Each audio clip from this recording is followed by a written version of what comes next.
People who became successful after the age of 40, Part 14, Taikichiro Mori. Taikichiro Mori's life story is one of the most extraordinary examples of late blooming success. Unlike many business moguls who built their empires early, Mori spent much of his career as an academic, teaching economics at a university.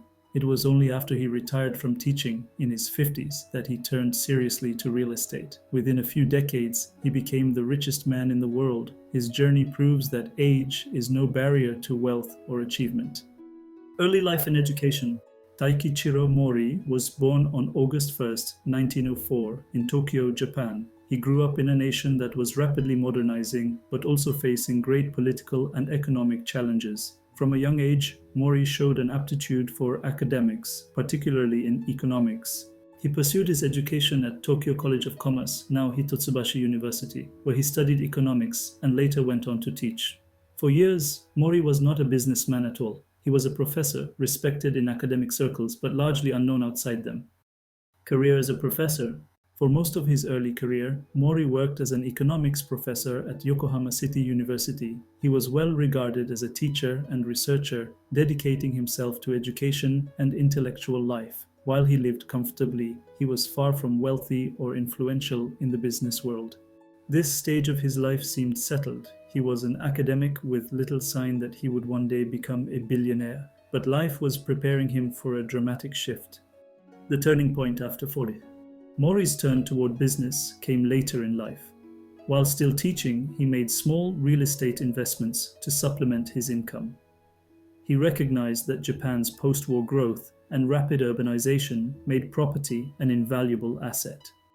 In 1959, at the age of 55, Mori formally entered the real estate business by founding Mori Building Company. At first, it was a side venture, but he soon saw its potential. As Tokyo expanded rapidly in the 1960s and 1970s, Mori quietly began acquiring and developing prime properties in the city.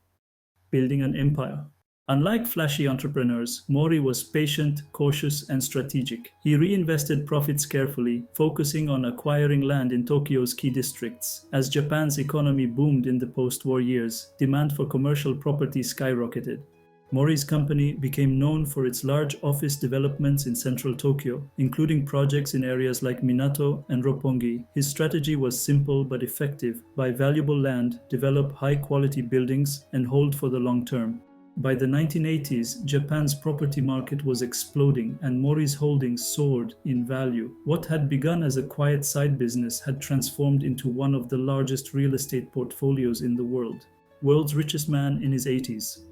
The true scale of Mori's success became evident in the early 1990s. At the age of 86, Forbes magazine named him the richest man in the world, with a fortune estimated at $13 billion. He had surpassed well-known billionaires like Bill Gates and Warren Buffett, despite starting his business career decades later than most. Mori himself remained modest. He once said, "I never thought about being number one in the world. I just worked hard at my business." His wealth was not built on speculation, but on disciplined, long-term investments. Challenges and criticism. Mori's empire was not without challenges. The Japanese property bubble burst in the early 1990s, and real estate values collapsed. Yet, even in the downturn, Mori Building remained a powerful force because of its prime locations and solid developments. Critics sometimes accused him of fueling Tokyo's real estate bubble, but supporters pointed to his strategic vision and steady approach, which differed from speculative developers who borrowed heavily and collapsed during the crisis. Legacy. Taikichiro Mori died in 1993 at the age of 88. By then, his company had left a permanent mark on Tokyo's skyline. After his death, his sons, Minoru and Akira Mori, continued to expand the Mori building empire, creating landmark projects such as Roppongi Hills and Tokyo Midtown. Today, Mori Building remains one of Japan's most prestigious real estate developers, continuing the vision of a man who started late but rose to the top. The lesson of Mori's life. Taikichiro Mori's story is proof that it is never too late to achieve massive success. He spent most of his life as a professor, far from the boardrooms of power. Yet, after turning 55, he built a company that made him the richest man on earth. His life teaches us that preparation and patience matter. Decades of studying economics gave him insight into markets, and his disciplined personality helped him avoid reckless risks. Instead of rushing, he built steadily, and in the end, he surpassed everyone. Conclusion. Taikichiro Mori's rise to billionaire status after 40 is one of the most remarkable business stories of the 20th century. From professor to property mogul, from teaching students to shaping Tokyo's skyline, he proved that age is not a barrier to greatness. His story inspires us to understand that success can come at any stage of life. For Mori, the second half of his life was not retirement, it was the beginning of an extraordinary legacy. Kindly subscribe for more.